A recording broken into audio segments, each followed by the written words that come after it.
Demerits of Rutherford's atomic model.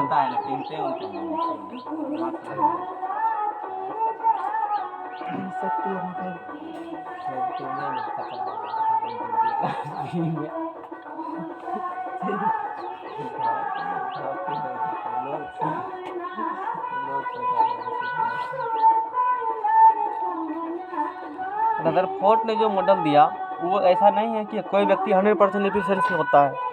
2-3 बात गलत भी पाए गए रदरफोर्ड के एटॉमिक मॉडल में। क्या वो जोर से बोलिएगा कि वो आवाज़ डिस्टर्ब कर रहा है? मास्क कैसे लिए? नहीं सर, मास्क लगाओ। नियम कानून प्रोटोकॉल का पालन करो।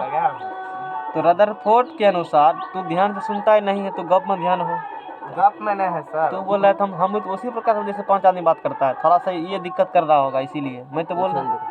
मास्क दिक्कत नहीं करता है, फिर आवाज़ सुनाने पड़ता है, पड़ता है ना। सुनो, रदरफोर्ड ने जो मॉडल दिया है ना, रदरफोर्ड जो कल पढ़े थे, ऊपर कर लीजिएगा तो वीडियो में दिक्कत नहीं ना होगा। ठीक है। मैंने कहा रदरफोर्ड ने जो मॉडल दिया उस मॉडल में कुछ दोष है, कुछ त्रुटि है। जितना बात मैंने कल बताया ऐसा नहीं है सब बात कल सही था, और उसमें क्या कल त्रुटि है वो आज डिस्कस करेंगे। जो कल जो रदरफोर्ड ने कहा मैंने उचित कह दिया, ये कहा है ना।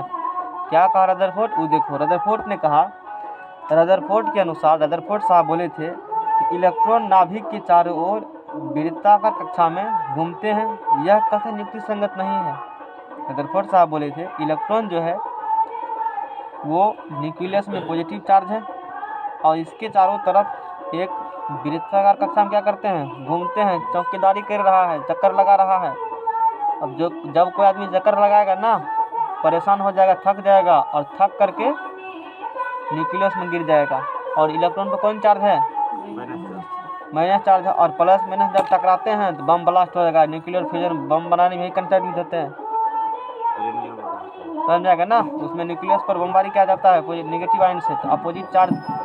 मैंने कहा, फिर तो सुनो, रदरफोर्ड साहब ने कहा कि नाभिक के चारों ओर इलेक्ट्रॉन वृत्ताकार कक्षा में चक्कर लगाते हैं और घूमते हुए इलेक्ट्रॉन की ऊर्जा में कमी आएगी, और जब ऊर्जा में कमी आएगी तो नाभिक की तरफ डायरेक्ट गिरेगा, और गिरेगा तो विस्फोट हो जाएगा, जो कि संभव नहीं है, क्योंकि परमाणु न तो विनाश न तो निर्माण, समझ रहे हो ना।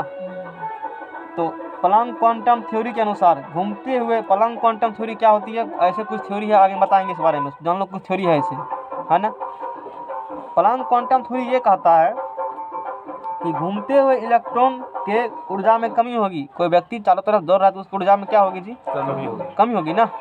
तो प्लैंक क्वांटम थ्योरी कहता है घूमते हुए इलेक्ट्रॉन की ऊर्जा में कमी आएगी, कमी होगी, जिसके कारण इलेक्ट्रॉन नाभिक की ओर डायरेक्ट होकर अंत में नाभिक में प्रवेश कर जाएगा। इलेक्ट्रॉन कहाँ प्रवेश कर जाएगा? नाभिक में डायरेक्ट। जब एनर्जी खत्म हो जाएगा तब लॉस हो जाएगा, तब गिर जाएगा नाभिक में। अच्छा, यदि ऐसा होगा, यदि ऐसा हुआ तो जिसके कारण परमाणु का विनाश हो जाएगा, लेकिन वास्तव में ऐसी बात संभव नहीं है। परमाणु विनाश तो होता नहीं है। डल्ले साहब बोल दिए थे, डल्टन साहब ने बोले थे कि परमाणु न तो निर्माण किया जा सकता है, ना ही विनाश किया जा सकता है। वो बात सही थी, उसको समझ में आ गया ना। रदरफोर्ड साहब बोले, फिर से एक बार रिकॉल कर देते हैं कि इलेक्ट्रॉन नाभिक के चारों ओर वृत्ताकार कक्षा में चक्कर लगाते हैं, लेकिन यह कथन युक्ति संगत नहीं है। लेकिन प्लैंक क्वांटम थ्योरी कहता है, क्योंकि प्लैंक क्वांटम थ्योरी कहता है घूमते हुए इलेक्ट्रॉन की ऊर्जा में कमी होगी, और जब उसके ऊर्जा में कमी होगी वो नाभिक की तरफ डायरेक्ट होकर अंत में नाभिक में गिर जाएगा, और यदि ऐसा होगा तो परमाणु का विनाश हो जाएगा, जो कि वास्तव में ऐसा कुछ होता नहीं है। बात समझ में आ गया ना। ये बात दोष है, डिमेरिट्स है रदरफोर्ड एटॉमिक मॉडल का। बाद में दूसरा साइंटिस्ट आएगा, एक बार जोड़ देगा, कहेगा बाबा ही लुटेगा, वो देखेंगे बाद में पढ़ेंगे बोरे में एटॉमिक मॉडल। बोर साहब क्या कहेगा? रदरफोर्ड साहब के बात को पढ़े, कौन पढ़े? बोर साहब, साइंटिस्ट नाम है। कहा रदरफोर्ड साहब बोले हैं कि घूमते हुए इलेक्ट्रॉन के ऊर्जा में कमी आएगी, तो अब हम लगा देते हैं निश्चित ऊर्जा के साथ इलेक्ट्रॉन घूमता है, बस बात खत्म है, उन्हें गिरेगा। बोर्ड आगे पढ़ाएंगे, अभी मत पढ़ो। क्या ये समझ में आया? रदरफोर्ड का दोस्त समझ में आया? दरबार मार रहा है सीधा देहाती भाषा में दरबार लगा रहता है, घूम रहा है, अब अरे हैरान होगा ना, परेशान, गिर जाएगा। तो गिर गया तो विनाश फूट जाएगा, विस्फोट कर जाएगा, लेकिन ऐसा होता नहीं है। बात समझ में आ गया ना। दूसरा दोस्त देखो, दोस्त नंबर 1 था, दोस्त नंबर 2 देखो, दोस्त नंबर 2 क्या कहा, रदरफोर्ड। अच्छा, कल रदरफोर्ड का एक्सपेरिमेंट हम ये बताए थे कि परमाणु के नाभिक में बीच सेंटर में न्यूक्लियस होती है, जिसे नाभिक कहते हैं, जिसे पॉजिटिव चार्ज होते हैं। न्यूक्लियस का आकार एक गेंद मानो, क्रिकेट खेलने वाला, तो 5 किलोमीटर त्रिज्या के वृत्त खींचो तो उसके तुलना में उतना छोटा है। वो तो बोले वृत्त खींचिए आप, लेकिन ये नहीं बताया था रदरफोर्ड साहब कि त्रिज्या कितना होगा उस परमाणु का। क्या कल ऐसा कुछ कहे थे? हम नहीं कहे थे, क्योंकि रदरफोर्ड ने नहीं कहा, इसलिए हमने नहीं कहा। वैसे जानते हैं अभी तो पता है क्या होगी, लेकिन रदरफोर्ड जितना काम मैंने कल उतना ही बताया। कल जो हम रदरफोर्ड के एक्सपेरिमेंट पढ़ाए थे, एक्सपेरिमेंट प्रयोग, उस प्रयोग में इन्हें बोले हैं कभी रदरफोर्ड ने कहा कि परमाणु का त्रिज्या इतना होगा, मैंने बोला था, यानी कि साइज के बारे में नहीं बताया। और परमाणु के साइज के बारे में बताना होगा तो उसका त्रिज्या बताते हैं, ये बात कल पहले कह चुके हैं। परमाणु को बताना पड़ेगा ये साइज है, मतलब ये त्रिज्या है। परमाणु के साइज को उसके त्रिज्या से व्यक्त किया जाता है। अरे हाँ नो तो बोलो, बुझ रहा है तो हाँ है नहीं, समझ में आ गया ना, मुंह बंद किया हुआ है सब। तो रदरफोर्ड ने कक्षा के त्रिज्या और विड्थ जो है जिसमें इलेक्ट्रॉन चक्कर लगाते हैं, उसके त्रिज्या, उसका रेडियस और इलेक्ट्रॉन की ऊर्जा, उस इलेक्ट्रॉन जो घूम रहा है उसके पास कितना ऊर्जा है, इसके बारे में कोई जानकारी नहीं दिया। कौन? रदरफोर्ड। कि कक्षा के त्रिज्या, जो कक्षा में घूम रहा है वो, और इलेक्ट्रॉन, उस पर कितना ऊर्जा है, नहीं बताया, कुछ नहीं जानता रदरफोर्ड। बोर्ड साहब आएगा, एगो लाइन जोड़ के कहेगा मेरा सिद्धांत है, फिर समरफील्ड आएगा, एगो लाइन जोड़ के क्या जी, कहेगा मेरा सिद्धांत है। तो साइंटिस्ट में से होते हैं, एगो कोई कहेगा, दूसरा उसी बात को पढ़ेगा, अरे फलना क्या कहता है, ठीक है, सोच रहे, एगो लाइन जोड़ कहेगा मेरा थ्योरी हो गया, आज से तुम लोग ये मानो, उसका गलत हो गया। केमिस्ट्री में क्या है, अभी जो 2-3 दिन डाल्टन साहब आए, ठीक है डाल्टन साहब, हाँ क्या थ्योरी दिए, अच्छा ये हम दिए, ठीक है कोई बात नहीं, डाल्टन साहब गुजर गए। रदरफोर्ड साहब आए, अच्छा डाल्टन साहब ये बात कहे थे, अरे डाल्टन साहब का तो बात गलत है, ये होगा। दूसरा साइंटिस्ट आया, टेक्नोलॉजी का विकास हुआ, बोर्ड साहब आए, रदरफोर्ड तुमने ये कहा था, जी हुजूर, अरे ये बात तुम्हारा गलत है, इस देखो ये चीज़ हम प्रूव कर दी, बात नहीं होता ऐसा। तो जैसे जैसे टेक्नोलॉजी का विकास होता है ना, नया नया जानकारी हमको मिलता है, तो पुराना थ्योरी गलत, फिर नया थ्योरी देगा नया इंस्ट्रूमेंट के अनुसार से। बात समझ में आ गया ना, यही बात हम लोग चले। पहले डाल्टन पढ़े, वो थ्योरी दिया, दोष पढ़े, उसको दूर किया रदरफोर्ड पढ़े, थ्योरी दिया, दोष हुआ, दूर करेगा बोर में दोष है, दूर के समरफील्ड करेगा। समझ में आया कुछ क्या क्या पैटर्न है? नहीं समझ में आ रहा है क्या? आ रहा है ना। तो बोर से ना एक दूसरे तरीका से फील हो रहा है, मास्क पर आ रहे हैं लगा करके ना। तो बोर से एटॉमिक मॉडल शांति सुन रहा, कहीं चलवाना नहीं चाहता। हाँ नहीं, हाँ बात सही है। बोर्स एटॉमिक मॉडल चलवाओ ना, कहीं हल्ला करो ना, अंकित गप करो ना, शिवम बगल में चले नहीं जाओ, हो बगल में आओ ना, गप तप नहीं करता है, हटा देता है, दोनों टर्न देते। बोर्स एटॉमिक मॉडल करो ना गप, बोर सबसे इम्पोर्टेंट है, पूरा केमिस्ट्री में बोरे है वो, उसी पर सब गप सब चलेगा। इसे हमारे कैसी तो बढ़िया रहेगा ना। इस बेरोजगार का फोटो दिखा देते हैं, दिखा दीजिए सर। मारो नील्स बोर, सर्च मारो, नहीं भेजे हैं।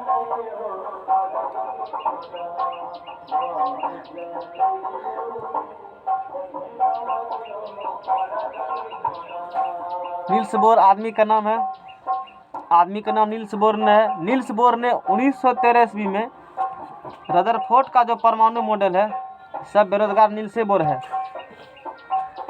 ये कौन है? नील्स बोर बेरोजगार, ग्रुप डी ने मिला, अरे ग्रुप डी ने मिला, अभी जो व्हाट्सएप फेसबुक करो इसी सब का देन है। टिकटॉक, T20, ड्रीम 11 कोई दिक्कत?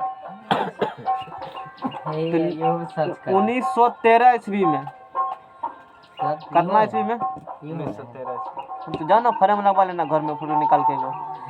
और हम क्या कहेंगे, नील्स बोर है, नील्स बोर है, कोई पूछेगा तो कौन है, नील्स बोर है, नील्स बोर है।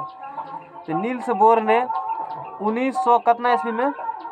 13 ईस्वी में रदरफोर्ड के जो परमाणु मॉडल है उसके दोष को दूर करते हुए, नील्स बोर ने 1913 ईस्वी में रदरफोर्ड के परमाणु मॉडल के दोष को दूर करते हुए अब प्लैंक क्वांटम सहायता से, क्यों? क्योंकि रदरफोर्ड के परमाणु मॉडल में दोष जो पाया गया वो परमाणु मॉडल में दोष कब पता चला? जब प्लैंक क्वांटम थ्योरी आया तब पता चला। कि प्लैंक क्वांटम थ्योरी कुछ और कह रहा था, रदरफोर्ड की थ्योरी कुछ और कह रहा था, दोनों में टक्कर हुआ, प्लैंक क्वांटम जीत गया, रदरफोर्ड थ्योरी हार गया। तो उस दिन से बोले रदरफोर्ड में ये डिमेरिट, ये दोष हुआ। कुछ बात चला पता? ये बात हुई एक्चुअली में, क्योंकि नया कुछ आएगा तभी दूसरे गलत साबित करोगे। जब नया कुछ आएगा नहीं किसी दूसरे गलत साबित करेंगे। और मान लो मार्केट में रदरफोर्ड थ्योरी घूम रहा सब, अच्छा रदरफोर्ड साहब ये कहे थे, बाद में किसी साइंटिस्ट ने अपना थ्योरी दिया, जिसको मैंने कहा, उस साइंटिस्ट ने कहा प्लैंक क्वांटम थ्योरी कुछ और कह रहा था, रदरफोर्ड कुछ और कह रहा था। चूंकि Planck quantum theory updated version थे, नया इंस्ट्रूमेंट से उसको सब चीज़ देख दुख करके सब चीज़ बताया था। जब मार्केट में प्लैंक क्वांटम थ्योरी आ गया और उससे पहले मार्केट में था रदरफोर्ड क्वांटम थ्योरी, तो प्लैंक क्वांटम कुछ और, रदरफोर्ड कुछ और, तो रदरफोर्ड के बाद तो कुछ क्या किया, काट दिया। कौन काट दिया? Planck quantum theory.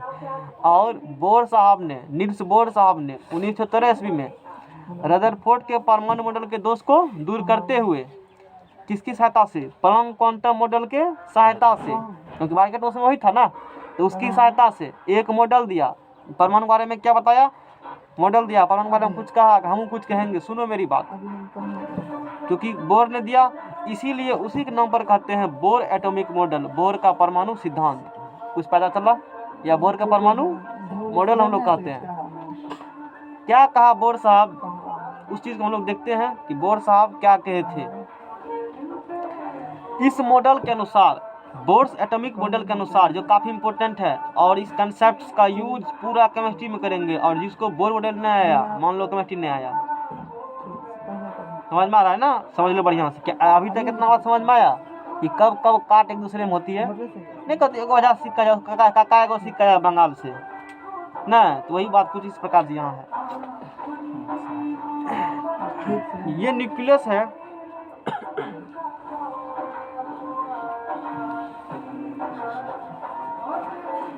मोबाइल है, मिस कॉल दो, कहना फलना बोल रहे हैं उधर जाके गप करना। लगा देंगे क्या सर? हाँ लगा ना। कौन था? कौन थे फोन पर? 30 बजे थे। इमरजेंसी कॉल था क्या? बहुत इमरजेंसी। नौकरी नहीं होगा नहीं पूछेंगे कि रे कखनो करे क्लास में उठा ले रही फोन, तो पढ़बे नहीं करे रही, देखना वही कहेगा। नहीं अभी जो बेरोजगार है उससे जाकर पूछो। अभी टा उठेगा कर लीजिए कैसे तो क्लास में क्या उठाया फोन? हम कखनो फसल से कोई रास्ता नहीं देखा। फसल है, रास्ता नहीं देखल है। गूगल बाबा कौन यूज करने के लिए? अपने चलाने आता है। सर खाली लेडीज है, लेडीज है, अच्छा चलो ठीक है। बहुत इमरजेंसी, हमको इमरजेंसी कहाँ कहाँ लगता है कभी। चलो बहुत लगता है भीतर फट गया। ऐसा कुछ नहीं है, तुम इमरजेंसी समझ रहे हो, इसीलिए एक ही इमरजेंसी काम एगो दोसर कोनो नहीं है, समझ रहे हो ना? कोई व्यक्ति कहा है कि पहले खुद को देखो, तो खुद पहले बन जाओ फिर दूसरे को बनाओ, समझ में आ गया ना? तो मैंने बताया बोर्स एटॉमिक मॉडल। बताओ क्या है बोर्स एटॉमिक मॉडल? बोलो बोर्स क्या बताया? अभी हम क्या बताए क्लास में, कुछ याद होगा ना? उसका भरपाई कौन करेगा? बताओ बताओ, बोर्स एटॉमिक मॉडल क्या है? एक खोज किए थे सर। क्या खोज किए थे? नहीं वो जो है लैपटॉप चार चक्कर मार गिर ठीक जाता है, रदरफोर्ड एटॉमिक मॉडल क्या है बताओ? रदरफोर्ड साहब कल क्या बताए थे? तभी बोर्ड समझ में आएगा, बताओ। रदरफोर्ड एटॉमिक मॉडल क्या होता है? रदरफोर्ड बताए थे वो क्या कहते हैं, परमाणु संख्या थी अंदर में रहता है केंद्र, उसको न्यूक्लियस नाभिक कहते हैं। और क्या कहा था? नाम दिया। और क्या कहा था रदरफोर्ड से? कॉन्फिडेंस याद है। काहे नहीं याद? घर में पढ़ता नहीं है? काहे नहीं पढ़ता है? नहीं पढ़ते हैं, बाजार बसता है कौन में जोहर पड़ अच्छा जाता है। घर पढ़ता है, उससे पहले पढ़ता होगा। यहाँ क्या दिन से आ रहे हो? 8 दिन हो गया है। 8 दिन हो गया, 8 दिन हो चुका है। कुछ सुनाओ 4-5 एगो फार्मूला को अभी तक पढ़े होंगे फिजिक्स का। दर्पण सूत्र। फिजिक्स में क्या क्या पढ़ा है अभी? फिजिक्स में पढ़ा दिया प्रकाश, अब क्या कहते हैं दर्पण। लेंस पढ़ लिया, दर्पण पढ़ लिया, जी आवर्धन पढ़ा होगा। जी। आवर्धन -1 कब होगा? -1 जब उसका नीचा वाला भाग नीचे वाला भाग को कहते हैं। क्या नीचे वाला? अवतल दर्पण देखेंगे इसे करके। आवर्धन -1 कब होगा दर्पन में, और कौन दर्पन में होगा, और कब जब वास्तविक पर उल्टा होगा था। वो तो मैंने से चल रहा है पता होगा कब, एक -1 बोलो। मेहनत नहीं करते हो, खाली फांकी मारते हो तुम। तो मैंने बताया जैसे बोर्स एटॉमिक मॉडल, बोर का परमाणु सिद्धांत क्या है। देखो ये सब कॉन्सेप्ट उतना आसान है जितना तुम समझ रहे हो। समझ में आएगा तुम्हें, पढ़ने से पहले 1-2 घंटा पढ़ते हैं, सब कोई मेमोराइज करते हैं, तब बताओ उसे नहीं होता है कोई भी चीज़। ध्यान सुना करो, काफ़ी मेहनत लगता है पढ़ाने में। जैसे मैंने बताया बोर साहब जो मॉडल दिए, इस मॉडल के अनुसार इलेक्ट्रॉन, जो पहले रदरफोर्ड साहब बोले थे, इलेक्ट्रॉन नाभिक के चारों ओर वृत्ताकार कक्षा में चक्कर लगाते हैं। उसमें एक वर्ड जोड़ दिया, निश्चित। क्या जोड़ दिया? निश्चित। अब हो गया बोर साहब का मॉडल। बोर साहब क्या बोल दिए? इलेक्ट्रॉन नाभिक के चारों ओर एक निश्चित ऊर्जा के साथ चक्कर लगाते हैं वृत्ताकार कक्षा में। बोर हो गया। निश्चित ने कहा, रदरफोर्ड भूल गया, एगो निश्चित लगा दिया तो बोर हो गया। समझ रहे ना बात को? कोई दिक्कत? ये बात हो गई। घूमते हैं और वृत्ताकार कक्षा को, सर्कुलर ऑर्बिट्स को डिनोटेट करते हैं, इंडिकेट करते हैं हम लोग KL, MN सो ऑन से, और या उसको 1 2 3 4 से इंडिकेट किया जाता है। Circular orbits are indicated by KL, MN या 1 2 3 4। The first orbit is known as K, second orbit is known as L, third orbit is known as M, and fourth orbit is known as N, so on. या first orbit 1, second orbit 2, third orbit 3, fourth orbit 4, so on. First orbit is known as K shell. First orbit को K कहते हैं, इसीलिए हम लोग क्या कहते हैं इसको, हम लोग बताओ, K सेल भी कहते हैं। सेकंड ऑर्बिट को हम लोग L सेल भी कहते हैं, और थर्ड ऑर्बिट को हम लोग M सेल भी कहते हैं। फोर्थ ऑर्बिट को हम लोग N सेल कहते हैं। First orbit, second orbit, third orbit, fourth orbit serially बांटते हैं KL, MN या 1 2 3 4 इस प्रकार से बांटा जाता है। या फर्स्ट कक्ष, सेकंड कक्ष, थर्ड कक्ष, फोर्थ कक्ष। नंबर ऑफ कक्षा जैसे बढ़ता है, पावर वैसे बढ़ते जाएगा, एनर्जी बढ़ते जाएगा। जितना बड़ा घर उतना जगह रहेगा, उतना जगह तो यूज कर सकते हो। कक्षा की संख्या बढ़ने पर ऊर्जा स्तर भी बढ़ते हैं, एनर्जी लेवल भी इंक्रीज करेगा। और किस कक्षा कितना इलेक्ट्रॉन वोल्ट एनर्जी होता है, फर्स्ट कक्षा का -13.68 इलेक्ट्रॉन वोल्ट। इसी प्रकार से आगे धीरे धीरे जाएंगे, एनर्जी उसका क्या होगा, बढ़ते जाएगा। ये बात रदरफोर्ड ने नाम दे दिया, ऐसा कुछ, सॉरी बोर ने नाम दिया, ऐसा कुछ रदरफोर्ड साहब कल नहीं कहते, मैंने इसीलिए कल नहीं कहा। इतना हुआ क्लियर। KL, MN से कह देंगे तो बुझ जाना फर्स्ट के बारे में बात कर रहा है, 1 2 3 4 कह देंगे फर्स्ट के बारे में बात कर रहा है।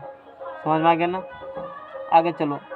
प्रत्येक कक्षा की ऊर्जा निश्चित होती है, इसीलिए इसे ऊर्जा स्तर भी कहते हैं। हर एक ऑर्बिट्स का ऊर्जा फिक्स है, और इसीलिए उसे ऊर्जा स्तर भी कहते हैं। क्योंकि ऊर्जा फिक्स है हर एक ऑर्बिट्स का, हर एक इलेक्ट्रॉन का ऊर्जा फिक्स है, इसीलिए वो उसके चारों तरफ घूमते रहते हैं। उसके पास एक फिक्स एनर्जी है। यही सिर्फ लगा दिए तो बोर्ड साहब वाहवाही लूटने लगे। तो प्रत्येक कक्षा के ऊर्जा निश्चित होती है, इसलिए इसे ऊर्जा स्तर भी कहते हैं। समझ में आ गया ना? और जिन्हें क्रमशः E1, E2, E3 so on से सूचित किया जाता है। किसे करेंगे सूचित हम लोग? ऊर्जा स्तर को E1, E2, E3, E4 so on से प्रकाशित करेंगे ऊर्जा स्तर को हम लोग। इससे it is indicated by E1, E2, E3 so on. जब इलेक्ट्रॉन एक कक्षा से दूसरी कक्षा में प्रवेश करता है तो ऊर्जा परिवर्तन बराबर मात्रा में होती है। When electron moves to first orbit, second orbit, या second orbit to first orbit, या third orbit to second orbit, changing the orbits. जब इलेक्ट्रॉन कक्षा क्या करेंगे? परिवर्तन करेंगे, ऑर्बिट चेंज करेगा, इधर से उधर जंप मार रही है, तो उस कंडीशन में ऊर्जा परिवर्तन बराबर मात्रा में होगा। यानी कि यहाँ से यहाँ गया 1 इलेक्ट्रॉन वोल्ट ऊर्जा खर्चा हुआ, यहाँ से आने पर भी 1 इलेक्ट्रॉन वोल्ट उसको ऊर्जा लगेगा। समझ में आ गया ना? जब ऑर्बिट्स क्या करेंगे? चेंज करेंगे, उस कंडीशन में ऊर्जा परिवर्तन सेम क्वांटिटी में होगी। यही बात कहा वो नील बोर साहब ने अपने एक्सपेरिमेंट्स के दौरान। उसके बाद सबसे इम्पोर्टेंट बात, जब इलेक्ट्रॉन, बता इलेक्ट्रोमैग्नेटिक वेव क्या होती है?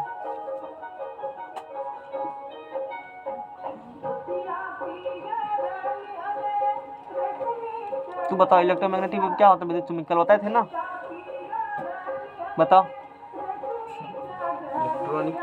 Electromagnetic wave, what is electromagnetic wave? विद्युत चुम्बकीय तरंग क्या होती है?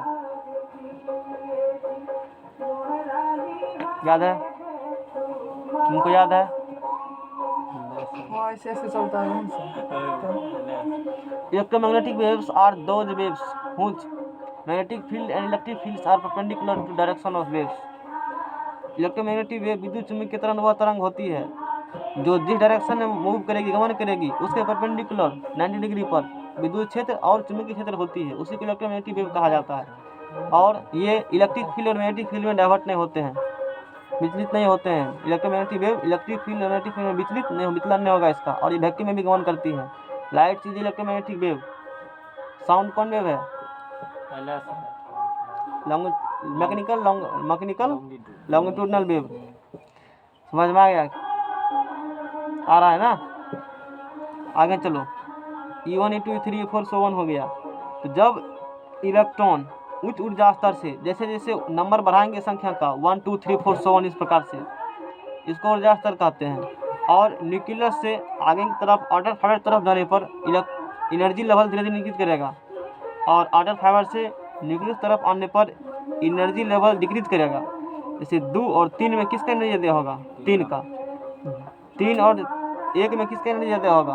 3 का। 1 का एनर्जी क्या होगा? कम होगा। यहाँ कह रहा है जब इलेक्ट्रॉन उच्च ऊर्जा स्तर से हाई एनर्जी लेवल से जब इलेक्ट्रॉन हाई एनर्जी लेवल यानी कि 4 3 2 1 जब इलेक्ट्रॉन हाई एनर्जी लेवल से लोअर एनर्जी लेवल में प्रवेश करता है तो ऊर्जा मुक्त होती है। हाई एनर्जी लेवल में से कहाँ प्रवेश करेगा? लो एनर्जी लेवल में। हाई एनर्जी लेवल में इलेक्ट्रॉन था, उसके पास ज़्यादा एनर्जी थे। अब वो जब ज़्यादा एनर्जी से बड़का घर से कहाँ आएगा? छोटका घर में। हायर एनर्जी लेवल से आएंगे लोअर एनर्जी लेवल में। हायर से आएगा लोअर में, पहले उसके पास ज़्यादा बड़ा घर था, ज़्यादा सामान। छोटका घर हमारा सामान हटेगा, फेंक देगा बाकी ऊर्जा को, जितना नहीं हटेगा बाकी फेंक दिया। कुछ समझ में आया? हायर एनर्जी लेवल से कहाँ आएंगे? लो एनर्जी लेवल में। तो एनर्जी क्या करेगी? वो मुक्त कर देगी, क्योंकि उसके पास पहले क्या था? ज़्यादा एनर्जी। अब वो लोअर एनर्जी लेवल में आया है तो लोअर एनर्जी लेवल उतना जगह नहीं सफिशिएंट है कि एनर्जी वहाँ पर रख पाए, स्टोर कर पाए, इसलिए वो ऊर्जा मुक्त करेगी। और ऊर्जा मुक्त होगी तो इलेक्ट्रोमैग्नेटिक वेव्स निकलती है उस कंडीशन में। जब एनर्जी मुक्त होगा हाई एनर्जी लेवल से लोअर एनर्जी लेवल में जो इलेक्ट्रॉन आते हैं तो उस कंडीशन में इलेक्ट्रोमैग्नेटिक वेव्स विद्युत चुम्बकीय तरंगें निकलती है। और जब उल्टा मारेंगे लोअर एनर्जी लेवल से हाई एनर्जी लेवल में जाएंगे उस कंडीशन में ऊर्जा का अवशोषण होता है, फलतः इलेक्ट्रोमैग्नेटिक वेव नहीं निकलेगी। क्यों? क्योंकि वो छोड़ी नहीं। जब तक एनर्जी का लॉस नहीं होगा तब तक इलेक्ट्रोमैग्नेटिक वेव नहीं निकलेगा। एनर्जी का लॉस हुआ इलेक्ट्रोमैग्नेटिक वेव निकलेगी, एनर्जी छोड़ दिया। तो वो कब होंगे? जब हायर से आएंगे लोअर में, और जब लोअर से जाएंगे हायर में एनर्जी का अवशोषण होगा, उसको एनर्जी चाहिए, तो उस कंडीशन में इलेक्ट्रोमैग्नेटिक वेव नहीं निकलती। तो क्वेश्चन आता है एग्जाम में, इलेक्ट्रोमैग्नेटिक वेव कब निकलेगी? लोअर जाएगा हायर में, तो कंडीशन क्या होगा? नहीं निकलेगा, ऊर्जा का अब्जॉर्प्शन होगी। और इलेक्ट्रॉन का कोणीय संवेग angular movement of electrons is MVR बराबर NH बाय क्या होती है? 2 पाई। MVR बराबर NH बाय 2 पाई, ये याद कर लेना, ये डिजिट आता है पॉलिटेक्निक में पूछेगा। इलेक्ट्रॉन का कोणीय संवेग MVR बराबर NH बाय 2 के बराबर होती है, और जहाँ वेयर M बराबर मास ऑफ इलेक्ट्रॉन। ये इक्वेशन आए हैं प्लैंक्स क्वांटम थ्योरी के अनुसार से, बताएंगे प्लैंक्स क्वांटम थ्योरी क्या होती है। M बराबर मास ऑफ इलेक्ट्रॉन। कितना होता है मास ऑफ इलेक्ट्रॉन? बताओ। 1.6 तब चार्ज कितना होता है इलेक्ट्रॉन पर? तो चार्ज है 31 मास है सर। 9.1 होता है। देखो तो जाकर डेरा पर 9.8 होता है ना। चार्ज बोला 1% कलम चार्ज होता है, ये समझ में आ गया ना। M बराबर मास ऑफ इलेक्ट्रॉन, जा कॉपी में देखो। वेलोसिटी लिखा है नहीं है, लिखाए हैं क्या? नहीं लिखाए लोग को, नहीं लिखाए हैं। सब चीज हुआ है। Velocity of electron. संवेग क्या होती है? कोने संवेग क्या होती है? फिजिक्स होगा क्लियर, पढ़ाएंगे तब जान लो। कुछ होता है ऐसे, समझ में आ गया ना। कुछ होता है कोने संवेग, ऐसे मान के चलो। तो M बराबर मास ऑफ इलेक्ट्रॉन, ये इक्वेशन हो गया। अभी बराबर वेलोसिटी ऑफ इलेक्ट्रॉन।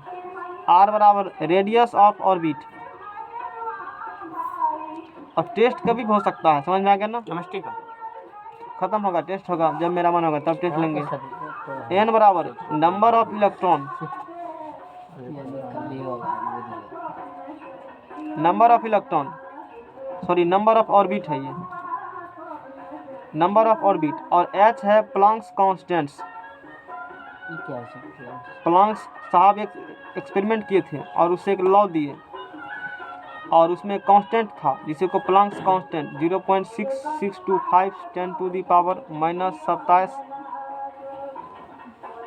अर्ग क्या होता है बताओ? और क्या? तू बताओ, पढ़ा है फिजिक्स हमसे, या इसी को कहते कौन बताओ? 6.625 इंटू 10⁻⁻34। सर कौन सी इंग्लिश में? इंग्लिश में अर्ग का इंग्लिश हिंदी नहीं होता, अ ग पर F E R G R. यार जी यार तो लिखल छै इंग्लिश में और ओ वही होल नहीं समझ में आया? कहाँ सर बोल दे रुकिए सर बता सकते हो? जी वर्क का होता है शायद, जूल होता है ना, उसी का अर्ग भी होता है, CGS मात्रक। जाकर पढ़ो पहले। H बराबर, ये तो इलेक्ट्रॉन का कोणीय संवेग जो है, अब कोणीय संवेग के बताएंगे बाद में, कोणीय संवेग नया का समझ में, फिजिक्स में पढ़ाते हैं उसको, उसके लिए बहुत कुछ पढ़ना पड़ेगा पहले। जैसे पहले पढ़ते कहता बता दीजिए ऑर्बिट, ऑर्बिट क्या होता है, कैसे बताते ऑर्बिट क्या है? पहले परमाणु बुझो, फिर इलेक्ट्रॉन प्रोटॉन बुझो, न्यूक्लियस बुझो, तब ना ऑर्बिट। तो एक पैटर्न है, तो उसी प्रकार कोणीय संवेग अभी समय नहीं समझने का। कोणीय संवेग कितना होगा, इतना होगा, कितना होगा इतना होगा, बात खत्म है। और इसमें डिजिट्स क्या है, यही बात है। ए मास ऑफ इलेक्ट्रॉन हो गया, वी वेलोसिटी ऑफ इलेक्ट्रॉन हो गया, आर रेडियस ऑफ ऑर्बिट हो गए, नंबर ऑफ ऑर्बिट्स हो गए, प्लांक्स कांस्टेंट जो इतना होते हैं। एक और पॉलिटी में पूछा हुआ, रट लेना, इसको याद करने वाला है ये। और ये एक्सपेरिमेंट जब किए थे प्लांक साहब, उस कंडीशन निकला था 6.625 × 10⁻³ जूल पर सेकंड या 6.625 × 10⁻⁷ अर्ग सेकंड। और एक जूल बराबर कितना अर्ग होता है? 10⁻⁷ 7 अर्ग। एक हॉर्स पावर कितना होता है? और बोले 746 बोले 746 और अब बात करेंगे ऑर्बिट्स क्या होती है। बोले ना ऑर्बिट्स, 1 2 3 4 ऑर्बिट्स कहते हैं। होता क्या ऑर्बिट्स? ऑर्बिट्स क्या होती है? कितना टाइम हुआ है? 7 ऑर्बिट्स क्या होती है? कक्षा। ऑर्बिट्स क्या होती है? कक्षा। परमाणु के नाभिक के चारों ओर का वह वृत्ताकार जिसमें इलेक्ट्रॉन घूमते हैं उसे कक्षा कहते हैं। जैसे सन है, सन के चारों तरफ कौन रोटेट कर रहा है? प्लैनेट्स। तो प्लैनेट्स रोटेट कर रहा है, तो वही जो प्लैनेट्स जिस पाथ मूवमेंट करती है उसी पाथ को क्या कहते हो? ऑर्बिट्स। उसी प्रकार से एटम्स के न्यूक्लियस में क्या है? एटम है, सेंटर न्यूक्लियस है। तो न्यूक्लियस के चारों तरफ इलेक्ट्रॉन चक्कर लगा रहे हैं। जिस पाथ पे इलेक्ट्रॉन चक्कर लगा रही है उसी पाथ को कहते हैं हम लोग ऑर्बिट्स। समझ में आ गया ना? वही चीज़ है। परमाणु के नाभिक के, परमाणु के एटम्स के न्यूक्लियस के चारों तरफ का वह वृत्ताकार क्षेत्र, वह सर्कुलर एरिया जिसके चारों तरफ इलेक्ट्रॉन क्या करते हैं? चक्कर लगाते हैं, उसे क्या कहते हैं हम लोग? कक्षा, ऑर्बिट्स कहते हैं। और कक्षा को के एलिमेंट से इंडिकेट किया जाता है। कक्षा का ऊर्जा स्तर भी कहते हैं E1 E2 E3। सब कक्षा की ऊर्जा बराबर होती है, बोर्ड साहब बोले थे ये बात। सबसे इम्पोर्टेंट बात एग्जाम पूछा हुआ क्वेश्चन है। किसी भी कल जो भरे थे हम बोले थे बात समझाएंगे, थोड़ा सा आज देखो फिर आगे फिर देखेंगे। किसी कक्षा में कितना होगा मैक्सिमम इलेक्ट्रॉन? तो किसी कक्षा में, किसी भी कक्षा में, किसी कक्षा में अधिकतम इलेक्ट्रॉन की संख्या 2n² होती है। कितना होगा? किसी ऑर्बिट में अधिकतम इलेक्ट्रॉन की संख्या कितना होती है? 2n²। और ये सब 9th में ही पढ़ाते हैं। पूछेगा n बराबर जहाँ कक्षा की संख्या है,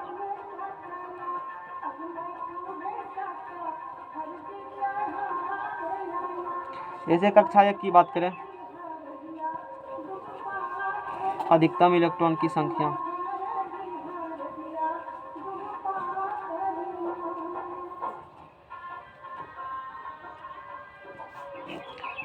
n बराबर 1 लेंगे, 1 रखो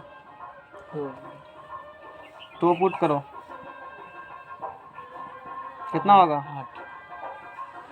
3 पुट करो, 4 पुट करो, 32 होगा?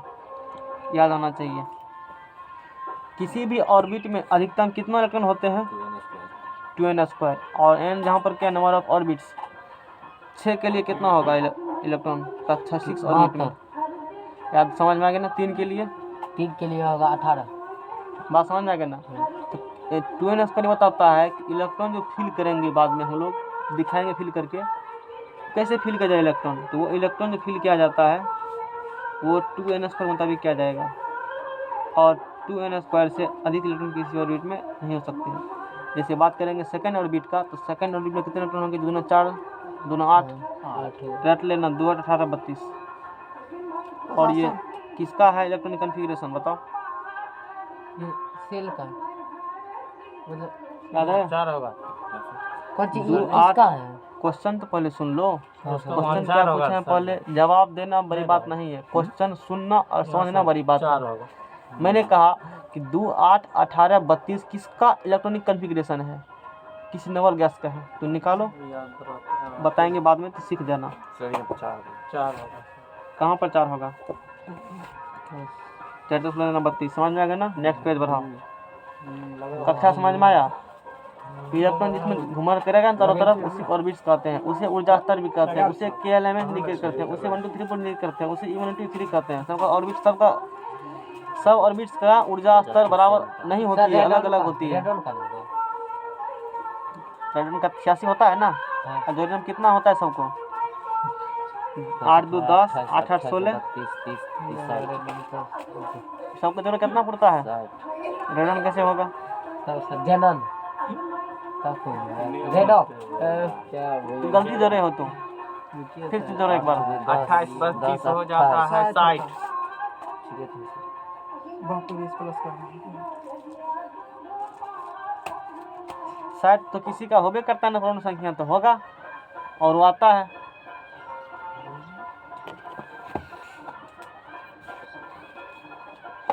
पेज लगाओ, तो हटाओ पेज को। अब समझाते हैं सब ऑर्बिट। इलेक्ट्रॉनिक विन्यास होता है ना। पेज नंबर 1 लिख दिए तो उसमें आएगा। नहीं सर के लिखा नहीं पन्ना था। से लिखा। सर जी का बढ़िया है जी बात पता है लिखा है सर से याद रखना उस ध्यान में बता दें अलग रेडॉन का शायद नाम लिखा है रेडॉन वो कुछ और लिखा नहीं ये अति निकाल ही होते को देख संतों का 300 था। ये कम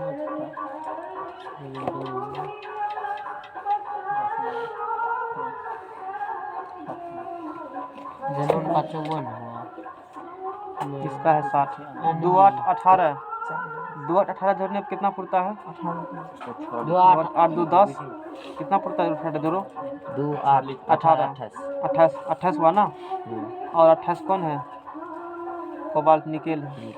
अच्छा खैर वो अलग जगह काम देंगे। तो 18 32 ओ मेरे दिमाग में दूसरा कुछ 18 32 रेडॉन ही होंगे तो लिखो रट्टा ही वही बोलेगा। तो सर रेडॉन नहीं होगा।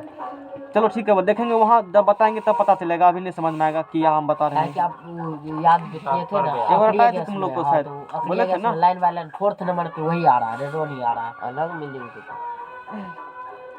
हीलियम सब ऑर्बिट प्लूटन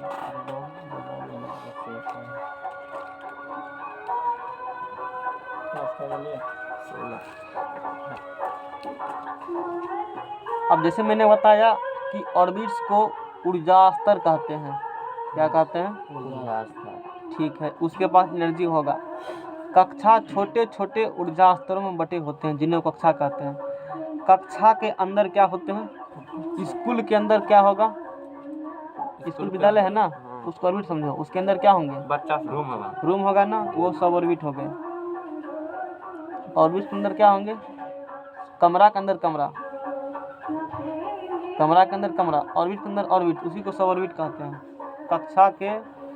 कक्षा छोटे छोटे ऊर्जा स्तरों में बटे होते हैं एनर्जी लेवल में। Orbits divides are small number of energy level, उसी को हम लोग सब ऑर्बिट्स के नाम जानते हैं। कक्षा छोटे छोटे ऊर्जा स्तरों में बटे होते हैं। कक्षा छोटे छोटे ऊर्जा स्तरों में क्या होते हैं? बटे बटे होते हैं, जिन्हें उपकक्षा कहते हैं। जिन्हें क्या कहते हैं? उपकक्षा। उपकक्षा कहते हैं। समझ में आ गया ना? Orbits R divides number of small energy level, उसी को हम लोग सब ऑर्बिट्स नाम जानते हैं। अब चलो ठीक है, रूम के अंदर रूम, कक्षा के अंदर कक्षा, कुछ नाम दे देते हैं पुकारने के लिए। उपकक्षा को SPDF सुवन से सूचित किया जाता है। जिसको नहीं आएगा समझ में बोल देना। समझ में आ गया ना? क्योंकि थोड़ा सा अंदर वाली बात है, तुमको समझ में आ रहा है? क्या है कक्षा बताओ? क्या है कक्षा? कक्षा के अंदर अंदर में कक्षा ऊर्जा लेवल कहते हो ना। ढेरी पैसा उसके पास, तुम्हारे पास मान लो घर में बहुत रुपया है, तो क्या करेगा? 4-5 जगह धर देगा ना, बीएपी में धर देगा, बैग में धर देगा, इधर धर देगा। ठीक उसी प्रकार से कक्षा है, उसके पास ऊर्जा है, ऊर्जा को छोटे छोटे भाग में क्या कर दिए? डिवाइड कर दिए। तो उस छोटे छोटे भाग को ही हम लोग उपकक्षा कहते हैं, सब ऑर्बिट कहेंगे। कक्षा छोटे छोटे ऊर्जा स्तरों में बटे होते हैं, और वही छोटे छोटे ऊर्जा स्तर एनर्जी लेवल को सब ऑर्बिट्स उपकक्षा कहते हैं। उसका एक नाम दे देते हैं। उपकक्षा को SPDF से सूचित किया जाता है। किससे करेंगे सूचित? SPDF से सूचित करेंगे। समझ में आ गया ना? और इसके बाद हाइड्रोजन स्पेक्ट्रम नहीं पढ़ाएंगे, पॉलिटेक्निक वाला पढ़ा करके उसको ख़त्म करेंगे। फिर तो आगे जो बता इंटर, प्योर इंटर, उसको पढ़ाएंगे बाद में, लास्ट में पढ़ाएंगे। समझ में आ गया ना? ये क्या दिन चलेगा चैप्टर? 3 दिन कल ख़त्म कर देंगे जितना पॉलिटेक्निक का है पहले उसको, क्योंकि फिर आगा थ्योरी है काफ़ी, वो दिमाग से बहेगा। किसको सर? सबको? नहीं, तुम लोग को नहीं बहेगा। क्वांटम से नहीं आता है क्वेश्चन, वैसे क्वांटम काफ़ी टफ हो जाता है, वैसे भी एक क्वेश्चन छोड़ देगा, क्या दिक्कत है? इसके बाद जो है ना, ये सिखाएंगे तुमको लिखने के लिए, इलेक्ट्रॉनिक कॉन्फ़िगरेशन सिखाएंगे, बस और कुछ भी नहीं। चैप्टर में इतना है पॉलिटेक्निक के लिए, बाकी सब प्योर 11th है, जो अच्छा लेवल है क्वेश्चन का। फिर हम लोग न्यूमेरिकल करेंगे उस पर, और फिर आवर सारणी है इसके बाद पढ़ने के लिए।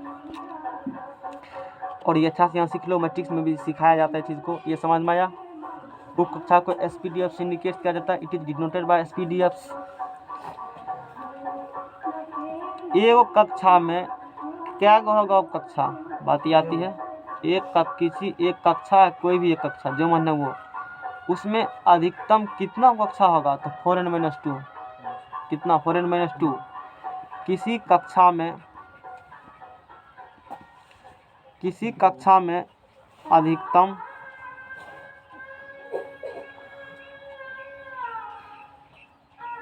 ये मत लिखो अभी, पहले ये लिखो। उपकक्षा की संख्या, वो तो ठीक है, उपकक्षा की संख्या हमेशा कक्षा की संख्या के बराबर होगा।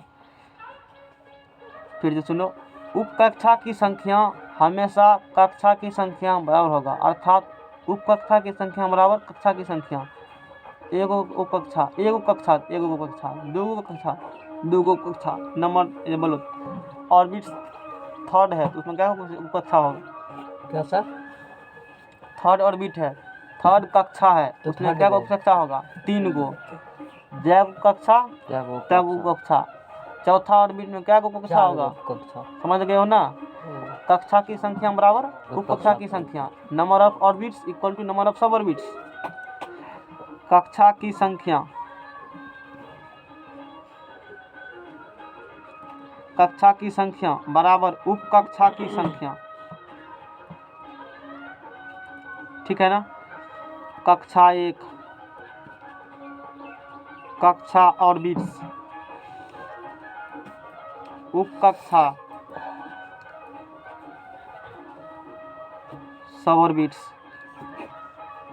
कक्षा ऑर्बिट, उपकक्षा सब ऑर्बिट। यदि एक बात करते हैं वो होगा 1s। एक क्या है? कक्षा की संख्या, और 1s क्या है? उपकक्षा। और यहाँ पर एक ये बताता है फर्स्ट ऑर्बिट है, वो कक्षा नंबर 1 है। ये क्या बताता है? फर्स्ट ऑर्बिट है। ध्यान से सुनेगा तब, नहीं तो लटपट हो जाओगे। समझ में आ गया ना। लोग तो पढ़ाते जल्दी नहीं है, टॉपिक्स को छोड़ देगा, छोड़ो ये सब। फिर से सुनो, कक्षा को 1, 2, 3, 4 से सूचित करते हैं, उसे एनर्जी लेवल भी कहते हैं। उसके अंदर रंग उप कक्षा, उसे करते हैं सूचित SPDF से।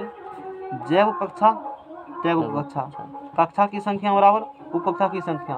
फर्स्ट ऑर्बिट में बात करेंगे, फर्स्ट ऑर्बिट कक्षा 1 वो है, फर्स्ट ऑर्बिट है, 1 के बराबर कक्षा 1, उप कक्षा भी 1 ये बताता है उप कक्षा, कक्षा नंबर 1 है, 1 ये बताएगा कक्षा नंबर 1 है, और SPDF ये बताएगा उसके अंदर एक उप कक्षा है।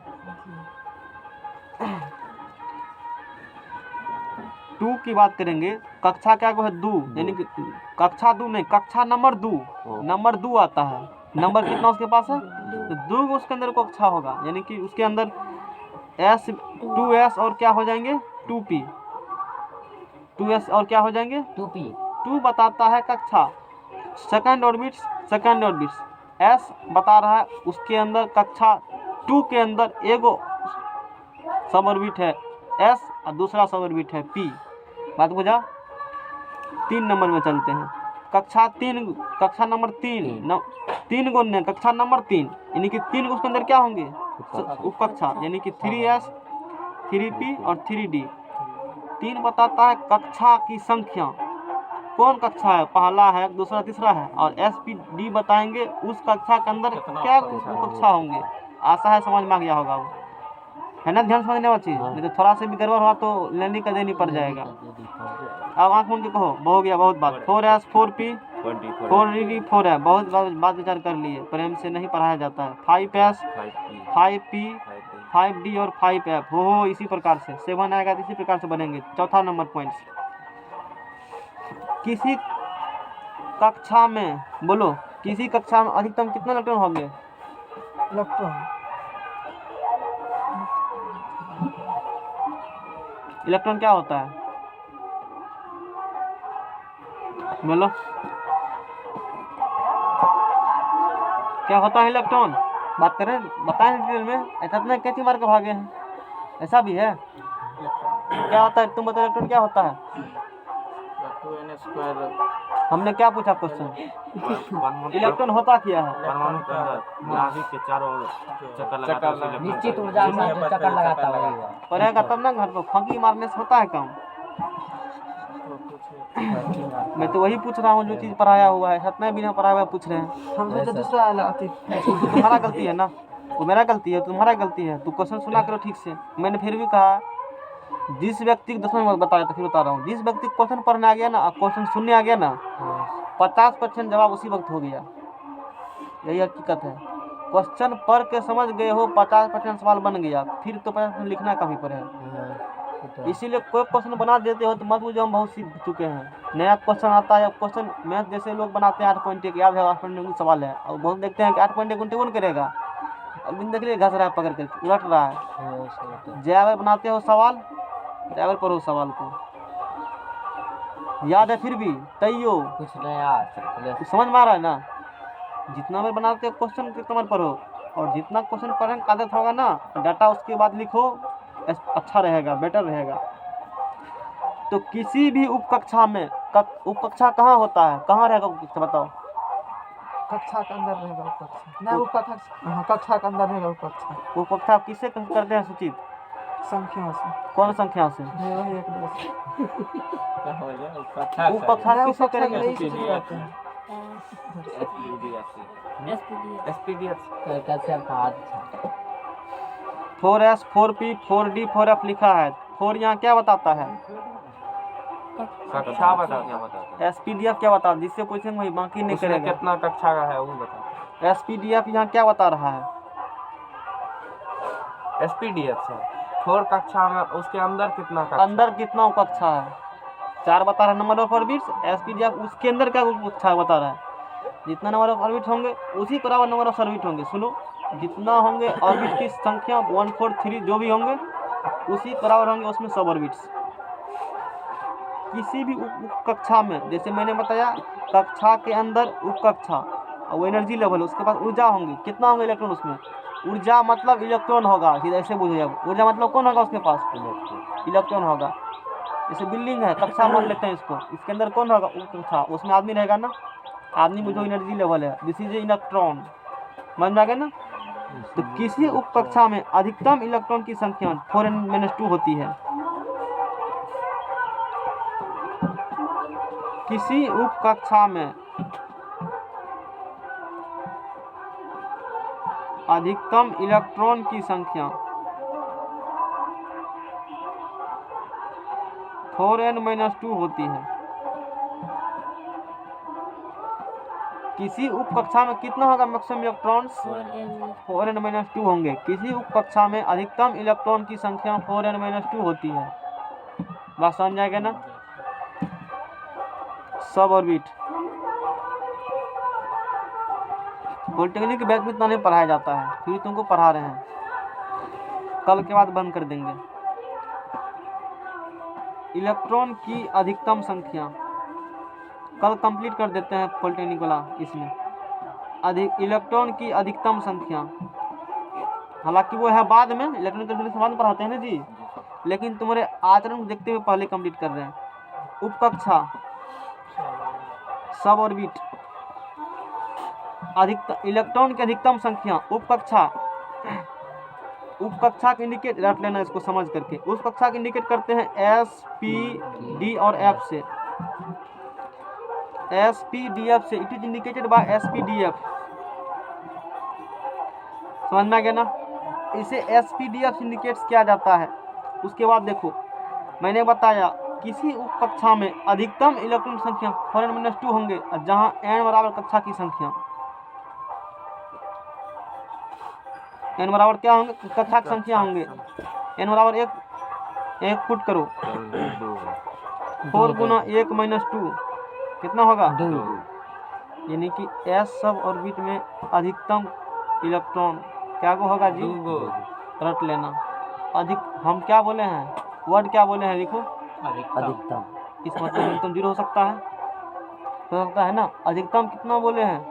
2। तो न्यूनतम 0 कुछ भी नहीं, यानी 1 हो सकता है, हो सकता है। अधिकतम 2 बोले हैं ना, मैक्सिमम 2 बोले हैं, 1 तो हो सकता है। वर्ड समझो, यही तो समझना है हमको। अधिकतम क्या हो सकते हैं? तो इसका मतलब क्या हुआ? अधिकतम 10 मिनट दिखाएगा, मतलब 8 को कम चल जाएगा, नहीं है खाएगा कोई। अधिकतम 10 बोले, यानी 10 अधिक नहीं खा सकते। यहाँ 2 है, 10 अधिक नहीं होगा। पी की बात करेंगे, और क्या पुट करना पड़ेगा? 2, क्योंकि एस 1 हो गया, पी 2 हो गया, तो 4 × 2 मल्टीप्लाई बाय 2, 4 दूनी 8 में 2 क्या हो गया? 6 हो गया। और मैट्रिक्स में इतना नहीं बताया जाता है, वहाँ सिर्फ ये बताएंगे कि इलेक्ट्रॉनिक विन्यास लिखा कैसे जाता है। अब वो मेरे पास बहुत सारा तरीका लिखने का नहीं है, बिना कंसेंट पढ़ाए भी पढ़ा सकते हैं, एग्जाम को में क्वेश्चन नहीं छूटेगा, कंसेंट पढ़ा कर पढ़ाएंगे नहीं छूटेगा। बात समझ में आ रहा है ना। तो सब असर रखते हैं। डी का मान पुट करो, 10 होगा। 4 मल्टीप्लाई बाय 3 तो कितना होगा? 12-2 गया 10, दिखाई दे रहा है। एफ का नहीं देगा तो कह देना। 4 - 2 तब तक 2 कितना हो गया? 14। अब यहाँ से तू याद कर लेना कि एस में कितना इलेक्ट्रॉन होगा? 2। एस 2 यहाँ एक डब्बा बनाया होगा, हालांकि नहीं बनाए हुए। तो एस 2, पी 6, डी 10, एफ 14 रट लेना जवान पर, बराबर रखो, ठीक है। इसको याद होना चाहिए। S 2, P 6, D 10, F 14। बोलो। S2 P 6, उसके बाद D10, हाँ, F 14। समझ में आ गया ना। याद होना चाहिए। और ये मैक्सिमम इलेक्ट्रॉन की संख्या है, यानी कि एस कभी भी लिखेंगे तो उसमें अधिकतम क्या इलेक्ट्रॉन होगा? उससे अधिक नहीं होंगे। ये क्लियर हुआ। पी कभी लिखेंगे तो अधिकतम 6, मतलब मिनिमम एगो नहीं होगा, समझ रहे हो ना।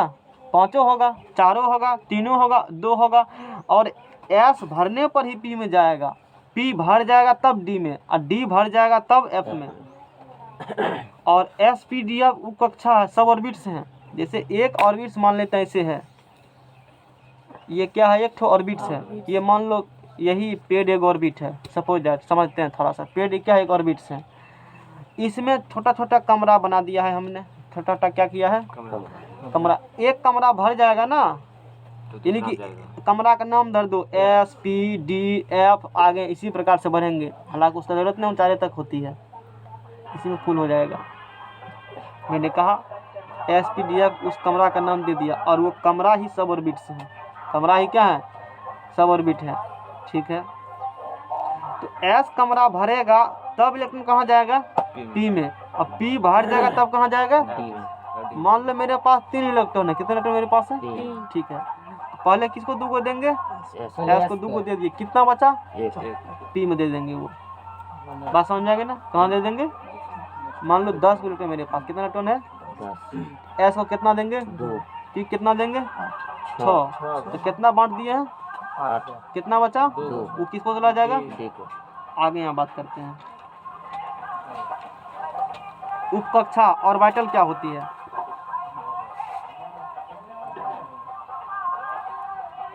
देखो वो उपकक्षा था, अब पढ़ेंगे उपकक्ष। ऑर्बिटल, जैसे मान लो कोई व्यक्ति पूछेगा भी, जैसे कक्षा या उपकक्षा का वह भाग जहां इलेक्ट्रॉन पाए जाने की संभावना। देखो एक्चुअली में अभी भी साइंटिस्ट को पता नहीं है कि हकीकत में इलेक्ट्रॉन रहता कहाँ कक्षा के अंदर। अभी बताए हैं, बता दी है उसने जो कह दिया मैंने भी। एक्चुअली जेन्युइन बात यह है कि अभी तक किसी भी साइंस की जानकारी नहीं है कि हकीकत में इलेक्ट्रॉन रहता कहाँ है। इलेक्ट्रॉन तो होते हैं कक्षा के अंदर ही, लेकिन उसके अंदर कहाँ, मतलब समझ में। जैसे मान लो समझ लेते हैं, जैसे कोई व्यक्ति है मान लो, ठीक है। अब जैसे हम यहाँ रह रहे हैं, तुमको तो पता है मेरे बारे में, तुम मेरे बगल में हो। कोई विदेशी को कैसे पता चलेगा? जैसे थोड़ा सा समझने का प्रयास करते हैं। जैसे अभी कोई पूछेगा मेरे बारे में, हम कहाँ मिलेंगे, तो मैक्सिमम पॉसिबिलिटी है कि हम घर में ही मिलेंगे, लेकिन जरूरी नहीं यही मिलेंगे। ऐसा कोई ज़रूरी बाहर घूमने जा सकते हैं ना। ठीक उसी प्रकार से इलेक्ट्रॉन की पाए जाने की संभावना जहाँ अधिक होगा कि इलेक्ट्रॉन कक्षा के अंदर यही मिलेगा, जहाँ मिलेगा संभावना। अच्छा, इस जगह पर इलेक्ट्रॉन पाए जाएंगे जहाँ पॉसिबिलिटी अधिक बनेगी, प्रोबेबिलिटी, उसी जगह को कक्ष और ऑर्बिटल कहेंगे। तो समझ में आया? इलेक्ट्रॉन कक्षा के अंदर ही होते हैं। और थोड़ा सा और लोकेशन बतावे, इलेक्ट्रॉन कक्षा में होते हैं और कक्षा के अंदर उपकक्षा उसमें होंगे इलेक्ट्रॉन, जरूरी नहीं है वही होंगे। उपकक्षा या कक्षा के अंदर जहां इलेक्ट्रॉन के पाए जाने की संभावना अधिक बनी रहती है, उसी जगह को उपकक्षा कहते हो। फिल्म में कहते हो ना, सॉरी उपकक्ष कहते हो, और ऑर्बिटल कहते हो। जैसे फिल्म में कहते हो डैनी कहाँ मिलेगा? अपना अड्डा पे मिलेगा, जरूरी डेट मिलेगा, बैंक तोड़ने गया होगा, समझ में आ गया ना। तो उसकी पाए जाने की संभावना जहाँ अधिक बनी होती है कि हम यहीं मिलेंगे, उसी जगह का नाम ऑर्बिटल रख दिया, अड्डा रख दिया, उसी उपकक्ष कहते हैं। बात हुआ क्लियर? होगा नहीं क्लियर? बढ़िया। अब तो कंफ्यूजन नहीं लगा, देखो क्लियर करके समझा रहे हैं। और इतना क्लियर करने के लिए मेहनत लगने के ऊपर है, हो गया। जब पैसा लगेगा तब पता चलेगा कितना मेहनत लगता है पढ़ने में और इतना क्लियर करने में। आशा करते हैं सबको समझ में आ गया होगा। ऑर्बिटल उपकक्ष समझ में आ गया। कक्षा या उपकक्षा का वह भाग जहां इलेक्ट्रॉन पाए जाने की संभावना बनी रहती है, जरूरी नहीं है कि वहीं होगा। इतना समझ में आ गया ना। इससे अलग बात करते हैं। मैंने फिर भी कहा है, साइंटिस्ट को एक्यूरेट लोकेशन नहीं है पता कि इलेक्ट्रॉन यहीं पाए जाएंगे। अभी तक इसके बारे में जानकारी नहीं है। भन्ने इतने बड़े बड़े मशीन आ गए हैं, बहुत सारा खोज हो चुका है। अभी तक नहीं पता है कि हकीकत में हाँ सही में एक कयास लगाया जाता है, अनुमान लगाया जाता है इलेक्ट्रॉन नहीं मिलेगा, क्योंकि बहुत छोटा पार्टिकल है, माइनर पार्टिकल है। और एटम ही कितना छोटा है तुमको पता ही होगा, वो तो दिखते नहीं है। और उसके अंदर की बात कर रहे हो, ये तो एटम बहुत छोटा है और उसके अंदर ऑर्बिट है और उसके अंदर सब ऑर्बिट है और उसके अंदर ऑर्बिटल है। समझ रहे हो ना कितना अंदर चाह रहे हैं हम लोग? तो बहुत अंदर है, मतलब कल्पना नहीं कर सकते हो। वो तो कभी देखे नहीं, साथ काश कभी मौका मिले देखने के लिए। साइंटिस्ट वाइंटिस्ट बनेंगे तो ना, तो संभव ही नहीं है, तो मौका ही नहीं मिलेगा। अनुमान लगा लेते हैं। तो हम लोग उस बारे में पढ़ रहे हैं जिसकी कल्पना कर सकते हैं, सिर्फ नहीं देख नहीं सकते हैं। फिजिक्स में क्या है, जो पढ़ते हैं देखते हैं। अभी जो पढ़े लाइट में नहीं देखते हो, सब तो देख रहे हैं। अभी जो पढ़े साउंड में, सब चीज़ सुन रहे हैं। इसीलिए कहा जाता है फिजिक्स प्रैक्टिकल है, लैब करने का पेपर है। केमिस्ट्री कुछ रट्टाफिकेशन रटना पड़ेगा, एजम्पशन मानना पड़ेगा, क्योंकि केमिस्ट्री दिखता नहीं। बोलेंगे केमिकल रिएक्शन हो रहा है, हो जाएगा तब चलेगा पता हो रहा है, हो गया केमिकल रिएक्शन। बात समझ रहे हो ना? जैसे पानी में मिलाते हो चीनी, केमिकल रिएक्शन स्टार्ट हो जाता है उसी वक्त। प्रतिकारक प्रतिफल बनना स्टार्ट हो गए, प्रतिकारक ऐड किए हो 2 गो, अब प्रतिफल बन जाएगा। लेकिन वो क्या बनते हुए दिख रहा है? नहीं। लेकिन बोल रहे हैं, सुनाई दे रहा है तुमको, टक टक आवाज़ सुनाई दे रहा है, वो चीज़ है फिजिक्स केमिस्ट्री मंत्र, मैंने बताया। ठीक है, बताओ ऑर्बिटल क्या होती है? ऑर्बिटल सर तो कक्षा में सर जो कक्ष होता है। बोलो ऑर्बिटल क्या होता है? उपकक्ष में कक्षा के अंदर होता है उपकक्ष, उसके अंदर होता है उसी को ऑर्बिटल कहते हैं। कक्षा के अंदर जो सर कक्षा होता है उसके अंदर मतलब आने के या तो कक्षा बोलो या उपकक्षा बोलो। कक्षा या उपकक्षा का वह भाग जहाँ इलेक्ट्रॉन पाए जाने की संभावना बनी रहती है, जरूरी नहीं वही मिलेगा, जहाँ अधिक पॉसिबिलिटी है मिलने की, उसी को नाम दे दिया ऑर्बिटल। अब उस ऑर्बिटल बोलेंगे, दिमाग में बात दौड़ना चाहिए, समझ में आ गया ना? तो चलो ठीक है, ऑर्बिटल ऑर्बिटल कहेंगे तो कुछ सिंबल से पुकारते हैं, आजकल तरीका सिंबल है ना, जैसे नहीं कहते लोगो। तो आपका सारे हर एक लोगो आ चुका है, व्हाट्सएप का लोगो अलग होगा, फेसबुक अलग होगा, यूट्यूब का अलग लोगो होगा, तो ऑर्बिटल का भी लोगो है। ऑर्बिटल को बॉक्स से निरूपित किया जाता है। ऑर्बिटल को बॉक्स से निरूपित किया जाता है। ऑर्बिटल को बॉक्स से निरूपित किया जाता है। किससे करेंगे निरूपित हम लोग? बॉक्स से। समझ में आ गया ना? मैंने मतलब सबको लोगो अपना अपना है ना, ये इसका लोगो हो गया कि हमको सूचित करो बॉक्स से। बॉक्स दिखाएंगे तो बुझ जाना ये ऑर्बिटल सिंबल है। और एक ऑर्बिटल में मैक्सिमम होगा 2 इलेक्ट्रॉन, है ना? एक बॉक्स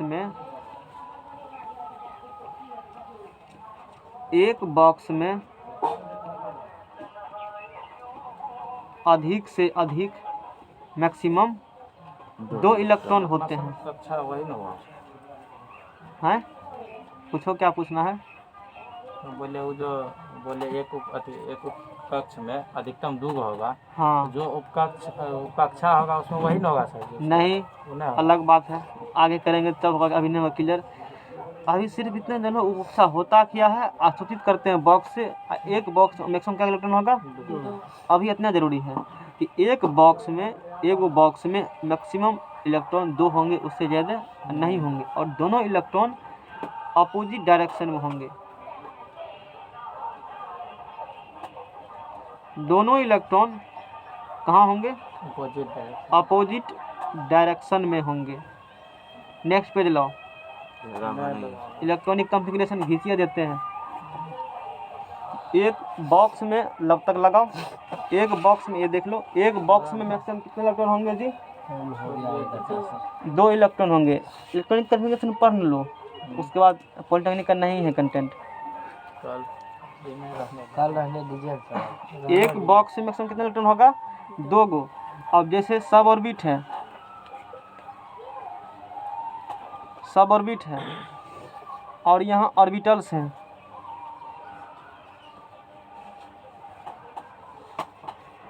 यहाँ क्या है? ये सब ऑर्बिट और ये ऑर्बिटल्स हैं। यदि एस सब ऑर्बिट है, एस सब ऑर्बिट बोले हैं, ध्यान से सुनना, एस क्या बोले हैं? सब ऑर्बिट। क्या इलेक्ट्रॉन होगा उसमें? सब ऑर्बिट में 2 है। 2 इलेक्ट्रॉन होगा। अच्छा, एक बॉक्स में कितना इलेक्ट्रॉन होता है? एक बॉक्स में इसका मतलब एस ऑर्बिट के लिए एक बॉक्स ही बनेगा। समझ आ रहा है ना? हाँ। अच्छा, पी देते हैं, यहाँ क्या दे देते हैं? पी। बोलो पी में क्या देते हैं इलेक्ट्रॉन? 6 गो। और एक बॉक्स में क्या इलेक्ट्रॉन? 2 गो। तो इसके लिए क्या ऑर्बिट बनाना पड़ेगा? बॉक्स 3 बॉक्स बनाना पड़ेगा ना, 1 2 3। समझ में आ रहा है? एस पी डी, इसमें क्या बनाना पड़ेगा? 10, यानी कि उसका आधा 5, 1 2 3 4 और 5। और एस पी डी एफ में क्या बनाना पड़ेगा? 7 गो। आशा करते हैं समझ में आ गया होगा। नेक्स्ट पेज लाओ। 1 2, हाँ, 1 2 3 4, नहीं आज पढ़ाएंगे। 1 2 3 4 5 6 7। तो ये हो गया एक ऑर्बिटल, ये हो गया 3 ऑर्बिटल, ये हो गया 5 ऑर्बिटल और ये क्या हो गया 7। ये पढ़ाए है ना, तो अभी क्लियर हो जाएगा बढ़िया से। यहाँ है टॉपिक पढ़ने के लिए। पूरा 10वां में तो पढ़वे किए हो जी, 10 मिनट में पढ़ा देंगे। नेक्स्ट पेज लाओ, नेक्स्ट पेज लाओ। वही सर 1s 2s। हाँ वही पढ़ाना है, तो उसमें थोड़े कुछ है। 1s 1 पढ़ने में क्या कुछ टाइम लगता है जी, 5 मिनट का काम है। हाँ वही करेंगे। आओ बाओ प्रिंसिपल है ना, बस इसके बाद नहीं है पढ़ने के लिए। अरे सर आप छोड़ देते हैं, कल एक है सर। आगे पढ़ाएंगे। पेज लाओ। तुमको क्या दिक्कत है, नहीं पढ़ना है तो जाओ, तुमको पढ़ना है। हाँ तो पढ़ना है तो पढ़ो, नहीं पढ़ना है जाओ, तुमको रोक टोक थोड़े करते हैं।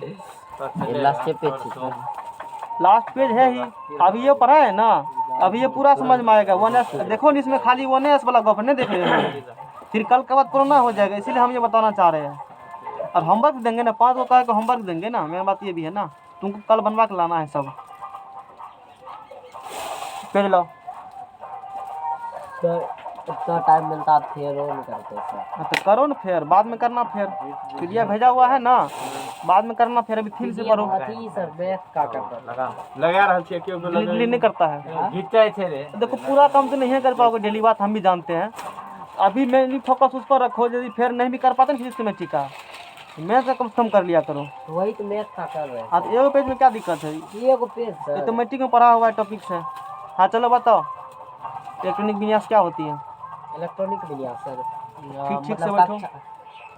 मतलब तत्व के कक्षा में उपस्थित मतलब इलेक्ट्रॉन की एक तरह से मतलब जो उसमें सजाया जाता है इलेक्ट्रॉन के मतलब ठीक हो, वही हुआ इलेक्ट्रॉनिक विन्यास। बताओ क्या होता है, केमिस्ट्री पढ़ा है खूब। व्हाट इज इलेक्ट्रॉनिक कॉन्फ़िगरेशन,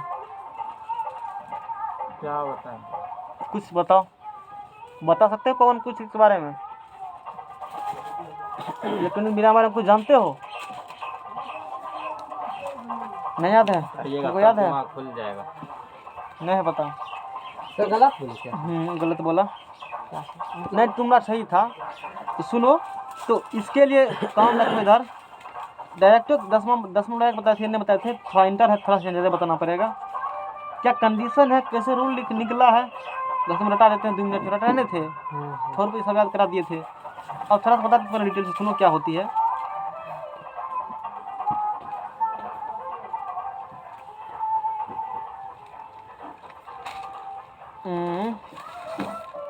नहीं ये n+l अभी सिर्फ लिखने के लिए सिखाएंगे, अभी वो नहीं सिखाएंगे, लिखने के बाद में सिखाएंगे।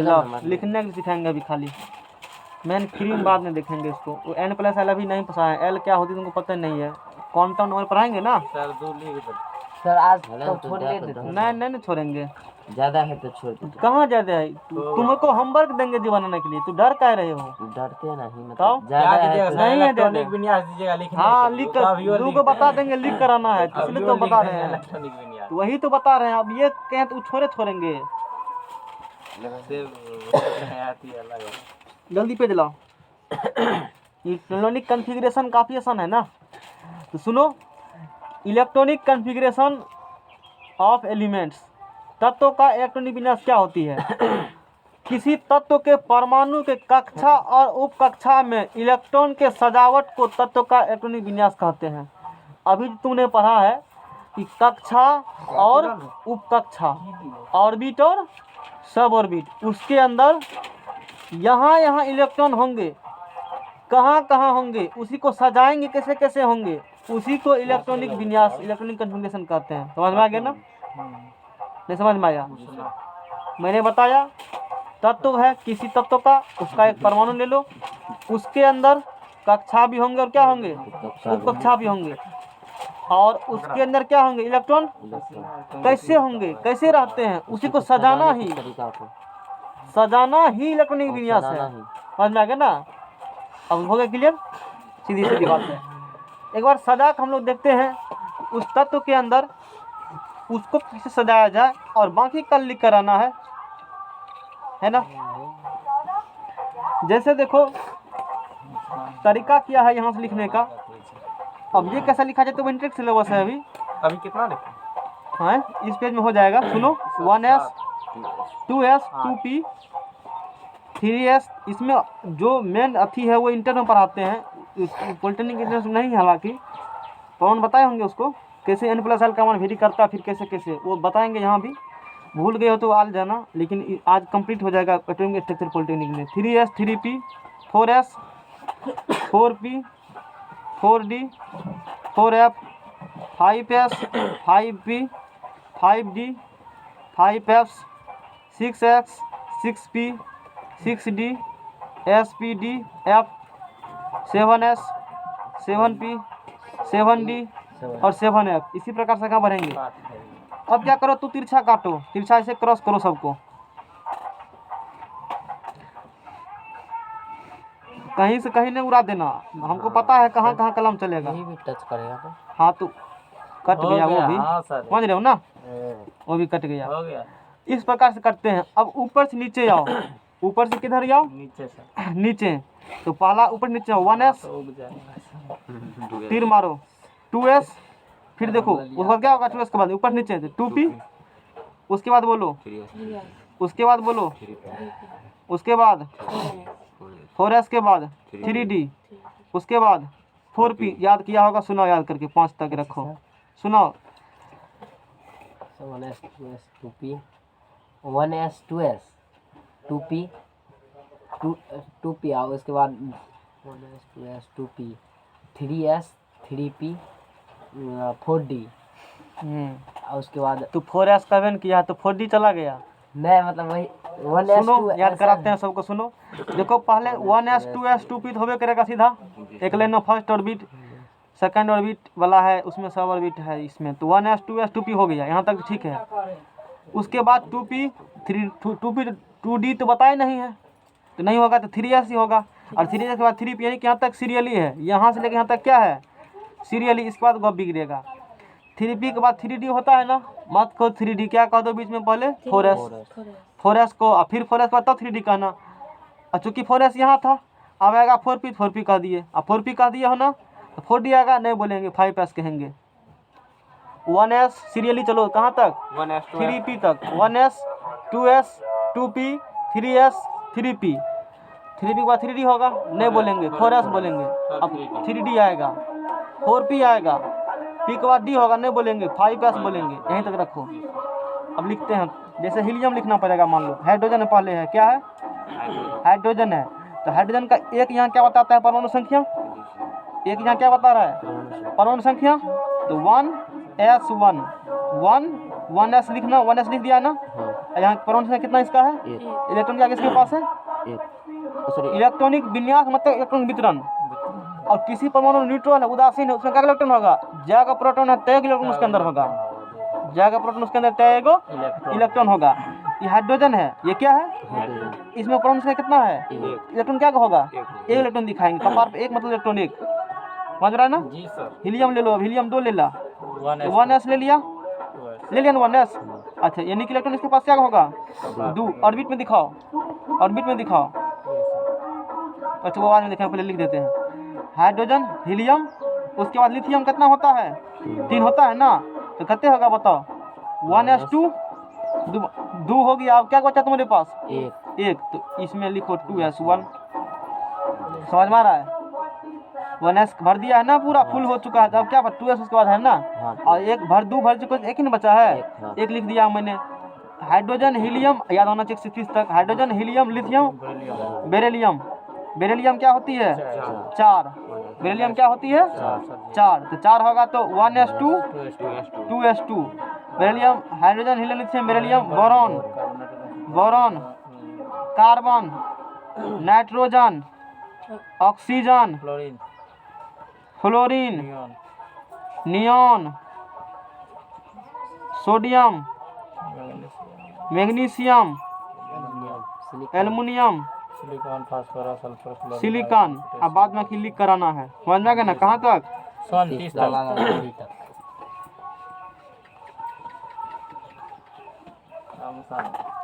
देखो बेरिलियम हो गया, बोरॉन है 1s2 2s2 2 दूना 4, एक बच गया, कितना हो गया 2p1। यहाँ चलो कार्बन है ना 6, 1s2 2s2 और उसके बाद देखो 2 2 4 कितना बचा हमारे पास, 2 दे देंगे। इसका कैपेसिटी कितना लेने का है, S2P छोटी 10 14। अब बताओ यहाँ इसका लिखना है ना, यहाँ तक का एक बढ़ाते जाओ, इसका लिखना है ना, यहाँ तक का एक बढ़ा दो, इसी प्रकार से आगे बढ़ रहे हैं, समझ रहे हो ना। और बहुत कुछ हम पढ़ाते हैं, बाद में बताएंगे उसको। 1S2 अभी नहीं समझ पाओगे, अभी लेवल नहीं तुम लोग का है। 1S2 2S2 2P3, इसको लिखो 1S2 2S2 2P4 1S2 2P5, समझ में आ गया ना। इसी प्रकार से सब लिख कर आना है।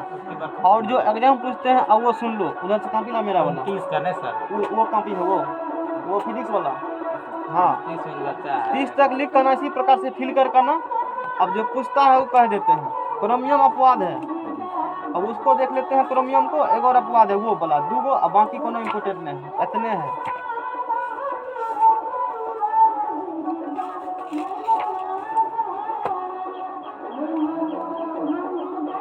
एक्सेप्शनल इलेक्ट्रॉनिक कॉन्फ़िगरेशन सर जी उसमें केमिस्ट्री का भी भेज दिए PDF। भेजे हैं, समझ पाओ तो समझ सकते हो, नहीं तो कमेंट तो क्या सुनो। Sorry EXCEPTIONAN exceptional electronic configuration.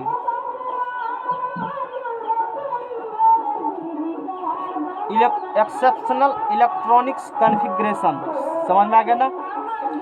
जैसे लिखे क्रोमियम का सिंपल लिखे हम लोग, सॉरी 24 52 भरो इस पर, बैठाओ इस पर। 1S2 बोलना नहीं, 2S2 2P, अच्छा 2 2 4, इसका कितना लेने का 6 दे देंगे। 2P6 बस क्या लिखल है, 3S2 गिनो 2 2 4 6 4 10 2 12 नहीं हुआ अभी, चलो 3P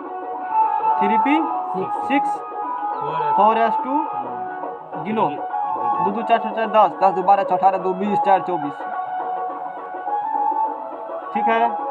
गलत है लेकिन इस पे कमेगा सर, इस पे बढ़ जाएगा। क्या है वो, गलत है। जी सर। डी क्यों बताते हैं, डी ऑर्बिटल मैक्सिमम कितने इलेक्ट्रॉन होते हैं, 10। कितना होते हैं मैक्सिमम इलेक्ट्रॉन, 10 होते हैं। तो कंडीशन ये है, जो डी में 4 आते हैं ना, तो वो एक बढ़ जाता खुद को चाहते हैं हाफ स्टेबल होने के लिए।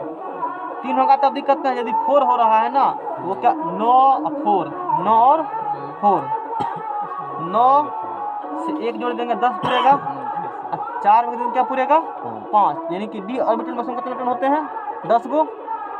डी सब और डी बताओ, डी सब ऑर्बिटल है कि डी सब ऑर्बिट है, डी सब ऑर्बिट है।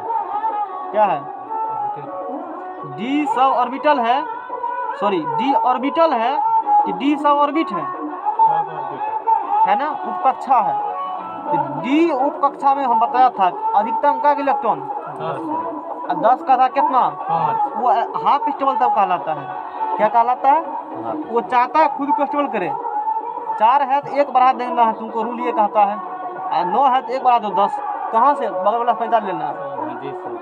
बगल वाला क्या करेगा, पैसा ले लेगा। हाँ ये उठ करके यहाँ आएगा एगो, ये हो जाएगा 1S2 2S2 2P6 3S2 3P6 4S1 और 3D5। कितना हुआ क्लियर, जी सर। इसमें मिला के लिखे होंगे, एक्सेप्शनल वाला अलग से लिखे होंगे,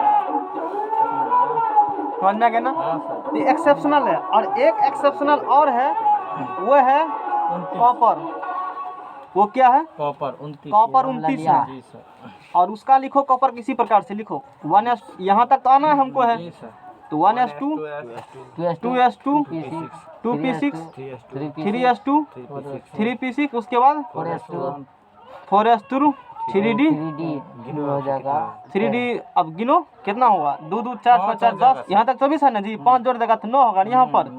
10 से कम 9, ये चाहेगा फुल फिल होने के लिए 1 ले लेगा बगल से पैंचा, ये नहीं होगा, ये सही है। इसका क्या तब हो जाएगा, उसका condition 1S2 2S2 2P6 3S2 3P6 4S1 3D10। इसको डी पहले लिख दो, अब बाद में उसको लिखना। अब बाकी एक जो है तुमको अभी जो पढ़ाए हैं ऑर्बिटल, उसमें कैसे फिल किया जाता है वो बताएंगे, हुन्स रूल के अनुसार फिल किया जाते हैं, एक एक भरेंगे, फिर आगे बढ़ेंगे हम लोग। सर हाँ जाएंगे तब, तो ये पढ़ा है ना सर इसमें। हाँ, तो तुम्हारा जो पॉलिटेक्निक एंट्रेंस जितना पढ़ना है उससे काफ़ी ज़्यादा सिलेबस हम कवर कर चुके हैं। हो गया सर, एटॉमिक खत्म। स्ट्रक्चर में खत्म हो चुका है और कल से नहीं आना, हाँ। यानी कि कल से किस टाइम आएगा, सिर्फ 10th में और पॉलिटेक्निक में जो बैच है उसी में आना है, इसमें नहीं आना है। बाकी प्रोग्राम कल करेंगे हम लोग। आइए